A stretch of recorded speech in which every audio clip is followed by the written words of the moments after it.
Mỗi tên parang ivul isak ming câu naan ngay jualan ti che isak mel mỗi kata kirnin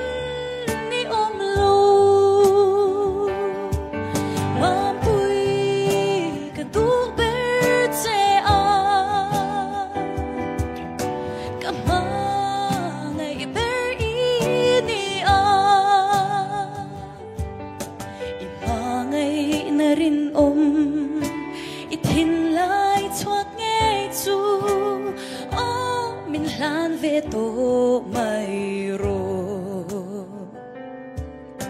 ka chuang chi che asin leng zong te zing a hian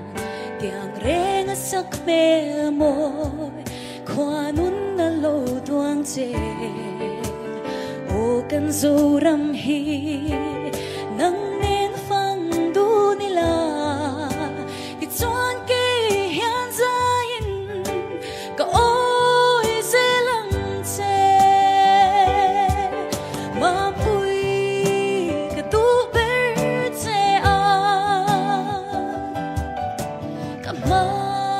ngai ber ini a in ma ngai na rin om ithin lai chuak nghe chu o min hlan ve to mai ro run hun kan len dun em lo pon ka nghe che a ikyang a them dam khi a lo len vel ni te chung chor thlapui le lai tla eng moi ten moi zua la an en hian min don ve chin ro mam pui ka tu ber che a ka ma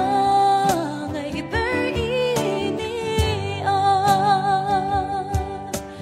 ma ngai na rin om ithin lai chuak nghe chu o min hlan ve to mai ro i trong kam cha chau chuan thin lai an nem zo lo i thin lung ngai tua na tên min hoi si lo chuan ka ton lung ru kyang hian min don ve ni la tu ten chang a po min tu ten kan in fo tu mam pui ka tu ber che a ka ma ngai ber ini a ima ngai na rin om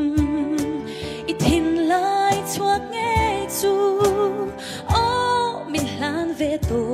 mai ro ima ngai na rin om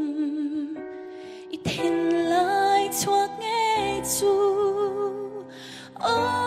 min hlan ve to mai